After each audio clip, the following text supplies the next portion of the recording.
ఒకసారిగా పిఠాపురంలో పవన్ కళ్యాణ్ గారు పోటీ చేస్తున్నారని అనౌన్స్ చేశారు. ఎలా ఉంటుందండి ఆయనకి? బాగుంటుంది, గెలుస్తారు, గ్యారంటీ అండి.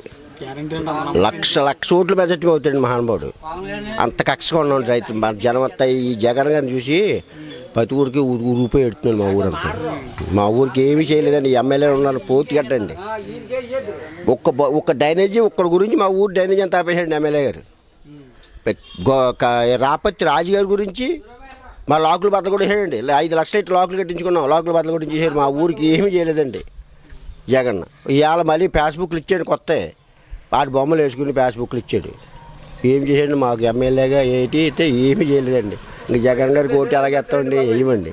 పిఠాపురం నియోజకవర్గంలో పవన్ కళ్యాణ్ గారు ఎంపీ టిక్కెట్ 2 టిక్కెట్లు కూడా బంపర్ మెజార్టీ వచ్చేస్తాయండి. మాకు ఉందండి, చేస్తారు కూడానండి. అతనికి డబ్బులు అసలు లేదండి. అతనికి సినిమా యాక్ట్ చేసి పెద్దలకు పెట్టాడు 3 రూపాయలు. ఏంటంటే వాళ్ళు బేదలకు అందరికీ బియ్యం ఇవ్వడం, డబ్బు ఇవ్వడం. ఇంట్లో ఆపుతుంటే వెళ్ళి పడిపోయి డబ్బులు ఇచ్చాడు. కట్టబడి సినిమాలో యాక్ట్ చేసి డబ్బులు పంచిపెట్టాడు అతను. ఏం లేదండి, రాజకీయంలో రావడం, పొలం డబ్బులు సంపాదించుకోవడం. ఇవాళ ఓటుకి 50,000 ఇచ్చేస్తా అన్నాడు జగన్ గారు. ఇచ్చేస్తారు, తినేస్తారు. ఓటు ఎత్తమారు వేయరండి. ఓడించాలండి. అది డబ్బులు అయితే ఇస్తారండి వాళ్ళు. ఎమ్మెల్యే డబ్బు అయితే బాగుంటుందండి. కాకినాడ చంద్రశేఖర్ రెడ్డి అంట మా ఊరు వరమకు 3 రూపాయలు చెత్తానంటండి పంచి పెట్టమని. ఆడ బొమ్మ ఈ పవన్ కళ్యాణ్ తెలుగుదేశం జెండాలు కాల్చేస్తున్నాడు. ఆడు మెంటలెక్కేసినాను అది వరమకే. ఏం చేస్తాను మరి, చేస్తానండి. కుక్కలు కూడా ఇవ్వండి. ఇంతకుతో సానుభూతి వేసారండి.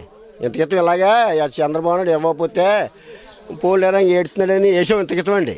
ఇప్పుడు అలా ఏమండి, ఏ ఊరికి వస్తే ఆ ఊరే చెత్తాం చెప్పులు అయ్యగారికి. జెండాలు కాల్చుకుంటాండి రాజకీయ నాయకుడు ఎవడన్నా చెప్పండి మీరు. ఇది గుర్తు అంటే అటండి. అది రాష్ట్రంలో సపోర్ట్ చేయాలి కదా, మరి ఏం చేస్తారని సపోర్ట్ అడిగి సపోర్ట్ చేయాలి కదా, పవన్ కళ్యాణ్ గారికి చేస్తలేదు. తప్పు కదా. ముందే ఉన్నాడు. నేను అక్కడ ఈ నియోజకవర్గంలో పవన్ కళ్యాణ్ వచ్చి పిఠాపురం మండలంలో పోటీ చేస్తే నేను 1,00,000 ఓట్లతో మెజార్టీ చేస్తాను అతనికి అన్నాడు. ఎవరికన్నా టికెట్ ఇస్తే నేను పోటీ చేస్తాను అన్నాడు. ఇవాళ నీ తప్పు పోటీ కదండి. మరి వర్మ గారికి ఉన్న నీతి ఏమని చెప్పండి అసలు. రాజకీయంలో డబ్బు కొలిసి పెడుతున్నాడు, నేను నాయకుని అంటున్నాడు. ఇవాళ చేసింది రాత్రి చేసిన తప్పు బాగా కాదండి. అది అలా ఉన్నాయని మా ఊరు మా పిఠాపురం మన నియోజకవర్గంలోని. మీ పెద్దోళ్ళందరికీ పవన్ కళ్యాణ్ గారు పిఠాపురం పోటీ చేస్తున్నారు అనగానే ఏమనిపించిందండి? ఎలాంటి పెద్దోళ్ళందరూ రాత్రి బాబు తెల్లవాళ్ళు నిద్రలేదని బాబు వీళ్ళందరూ మేము తిరుగుతుంటే జెండాలు వేసుకుని మా పక్కన వాళ్ళు నిలబడకపోతే మేము ఎక్కడ చేయగలుగుతామండి కుర్రోళ్ళు.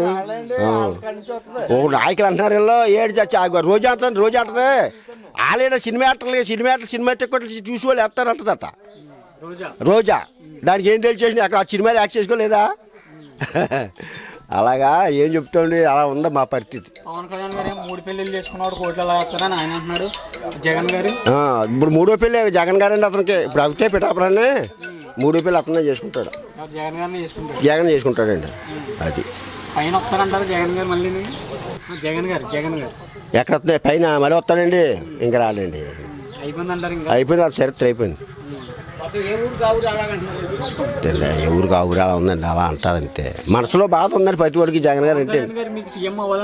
ఉందండి. సీఎం అతను అవుతాడండి. మీ టికెట్లు అయితే జనం అనుకుంటున్నారు 24 టికెట్లే పోటీ చేస్తున్నారు. ఆడేమవుతాడు అనుకుంటున్నారు. ఆడే అవుతాడండి ఇప్పుడు. అది అంతే అండి. 2 కూడా పక్క పోతాయి. సీఎం రేకులో వచ్చి కూడా మహానుభావుడు ఇతను కూడా వస్తాడు. బాగుంటుందండి. చేస్తాడు. అతనికి అనుభవం లేకపోవడం పెట్టండి. జగన్ గారు ఎన్ని సంవత్సరాలు రాజకీయం చేసేది అనుభవం ఉంది అతనికి. అతను చేయలేదా? అతను తోసినాడు బట్టనం అన్నాడు తప్ప ఏమీ చేయలేదు. మాకు 13,000 రూపాయలు సంవత్సరం 13,000 రూపాయలు ఎత్తాను అంటున్నాడు. 2,000 ఎత్తున్నాడు సంవత్సరం. 7,000 ఎత్తున్నాడు. అలా చేస్తున్నాడు జగన్ గారి పరిపాలన. అయితే గెలిపిస్తాం. పిఠాపురం నియోజకవర్గంలో 1,00,000 ఓట్లు మెజార్టీ అవుతాడండి గ్యారెంటీ.